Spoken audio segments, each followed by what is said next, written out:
আমেরিকার একটা সুন্দর জায়গা কলোরাডোতে, যেখানে একসময় কার্টার লেকের আশেপাশের শহরে মানুষ শান্তিপূর্ণভাবে বসবাস করত, সেখানে 2021 সালে এমন কিছু হতে শুরু করে যেটা সবাইকে অবাক করে দেয়। লেকের পেছনে উপত্যকায় হঠাৎ করে হাজার হাজার গাছ কেটে ফেলা হয়, মাটিতে বড় বড় বিস্ফোরণ করা হয়, আর চারিদিকে বড় বড় ভারী ভারী মেশিন দেখা যায়। এসব কি হচ্ছিল কেউ বুঝতে পারছিল না। তারপর 2023 সালে সেখানে এক বিশাল খনন কেন্দ্র খোলা হয়, যেটা সম্পূর্ণ কলোরাডোর সবথেকে বড় মাইনিং অপারেশনে পরিণত হয়েছিল। এটা ছিল এমন একটা খনন কেন্দ্র যেখান থেকে প্রতিদিন 63,000 টন পাথর বের করা যেত। এখানে প্রত্যেক মিনিটে 100 টনের ডাম্প ট্রাক 20 ঘন্টা পর্যন্ত সপ্তাহে 6 দিন পাথর বহন করত। আপনারা হয়তো ভাবছেন এত কিছু কিসের জন্য করা হচ্ছিল। আসলে এইসব কিছু হচ্ছিল একটা দেওয়াল তৈরি করার প্রস্তুতি মাত্র।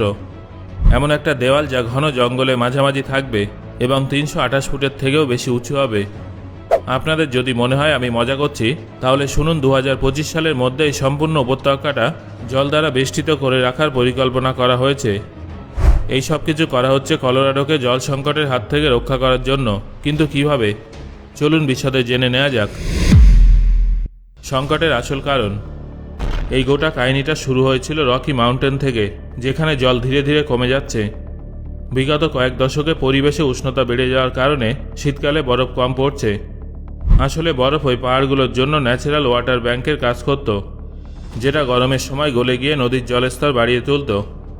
আমেরিকার ন্যাশনাল ওশানিক অ্যাটমসফিয়ারিক অ্যাডমিনিস্ট্রেশনের মতে 1955 থেকে 2020 সালের মধ্যবর্তী সময়ে পাহাড়ে এপ্রিল মাস নাগাদ বরফের মাত্রা একটানা কমে গেছে। বিভিন্ন গবেষণা অনুযায়ী এখন কিছু বরফ তুষারপাত রূপে ঝরে পড়ে অথবা সময়ের আগেই গলে যায়, যার সরাসরি প্রভাব পড়ে জলের প্রাপ্যতার উপরে। এরই মধ্যে কলোরাডোর জনসংখ্যা দ্রুত গতিতে বাড়ছে।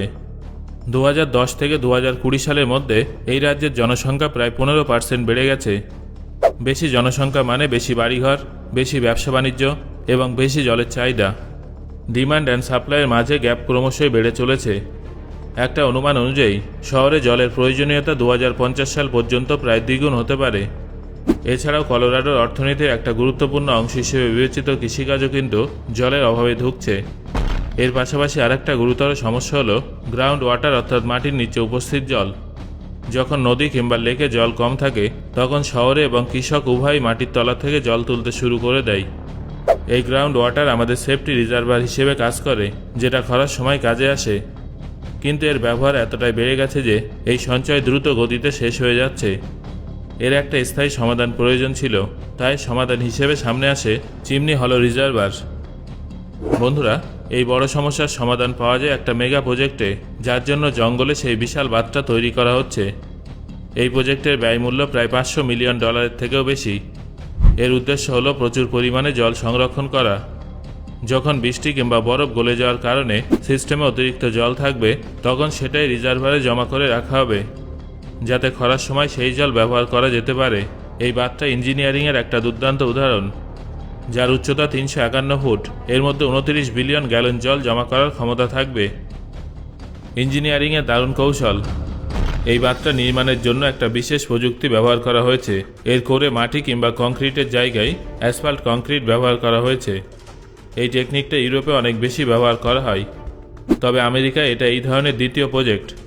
অ্যাসফাল্ট করে সবথেকে বড় সুবিধা হলো এটা নমনীয় হয়।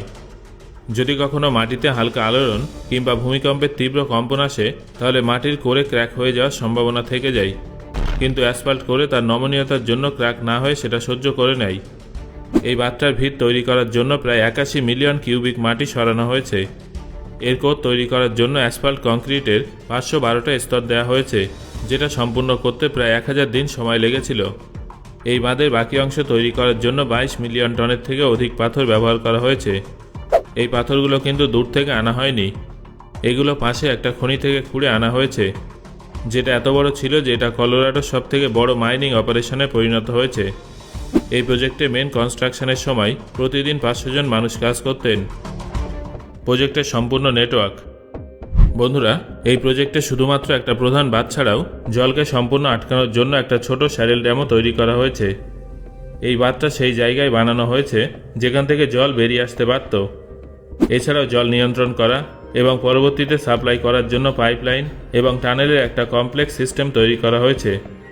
1970 ফুট দীর্ঘ একটা কংক্রিটের টানেল মাটির নিচে তৈরি করা হয়েছে, আর 1.3 মাইলের থেকেও লম্বা পাইপলাইন পেতে দেওয়া হয়েছে, যার সাহায্যে রিজার্ভারের জল কলোরাডোর প্রধান ওয়াটার ডিস্ট্রিবিউশন সিস্টেমের সঙ্গে যুক্ত করা হবে। আশা করা হচ্ছে যে 2025 সালেই কনস্ট্রাকশনের কাজ সম্পূর্ণ হয়ে যাবে, কিন্তু তারপরেও 2 থেকে 3 বছর পর্যন্ত টেস্টিংয়ের কাজ চলবে, আর 2027 সাল নাগাদ এটা সম্পূর্ণরূপে কাজ করা শুরু করে দেবে। যখন এটা শুরু হবে তখন এর সাহায্যে প্রায় 8 থেকে 8.5 লক্ষ মানুষ জল পাবে। এবার কাহিনীতে আসে নতুন একটা চমক। সমস্ত কিছু পরিকল্পনা মতোই চলছিল, কিন্তু তখনই কাহিনীতে একটা নতুন এবং অপ্রত্যাশিত মোড় আসে। 2025 সালের জুন মাসে প্রজেক্টের অফিসিয়ালরা একটা উদ্বেগজনক খবর দেন। তারা জানান যে গ্রানাইট পাথরের সাহায্যে বাঁধটা তৈরি করা হয়েছে তার মধ্যে প্রাকৃতিক ইউরেনিয়াম উপস্থিত আছে। এই ইউরেনিয়াম কিন্তু সেখানে কেউ রাখেনি, এটা সেই পাথরে প্রাকৃতিকভাবেই পাওয়া যায়। সমস্যা হলো যখন রিজার্ভারে জল ভরে যাবে তখন এই জল সেই সব পাথরের সংস্পর্শে আসবে, ফলস্বরূপ ইউরেনিয়াম জলে মিশে যাওয়ার সম্ভাবনা আছে।